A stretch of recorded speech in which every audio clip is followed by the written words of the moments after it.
Assalamu alaikum, karibuni tena wapishi rahisi. Leo nawaletea recipe ya chocolate bar ice cream. I hope mtapenda hii recipe na mtajaribu. Kama wewe ni mpya kwa channel yangu, usisahau kusubscribe na kubofya hiyo kengele itakayokuja baada ya kusubscribe ili uweze kupata kila recipe pia tutakayopost. Pia like hii video na pia please share video zangu na wenzako ili wao pia waweze kufaidika na uweze kunisupport na mimi. Pia ni follow Instagram kama bado hujanifollow, mapishi rahisi.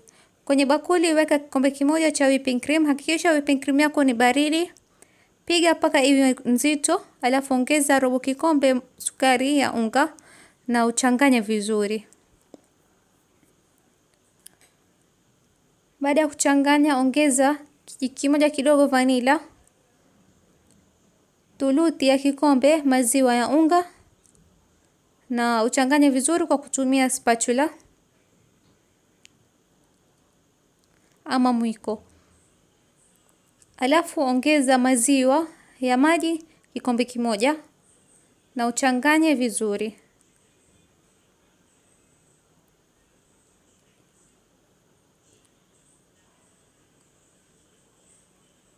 Weka mchanganyiko wako kwenye container.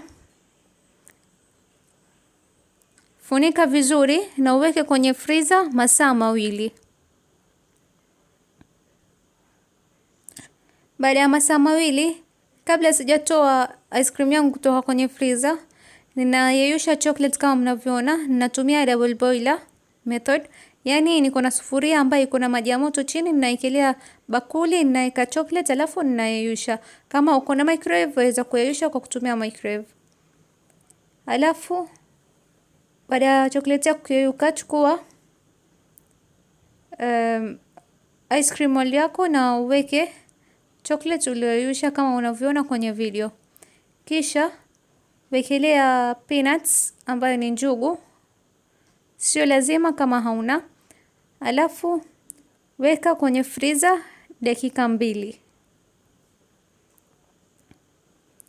ili chocolate iweze kushika.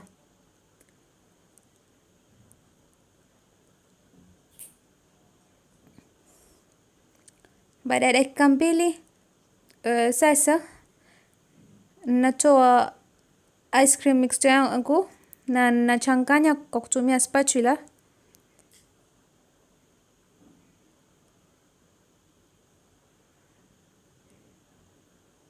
Alafu naweka kwenye piping bag, lakini sio lazima, unaweza pia kutumia tu kijiko kuwekelea kwenye ice cream mold yako.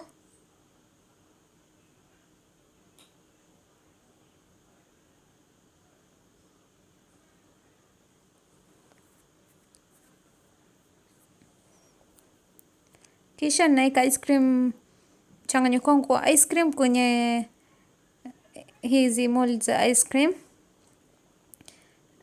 Alafu natia vijiti vyake. Kisha nitaweka kwenye freezer masaa 5 hadi 6 mpaka ishike donge.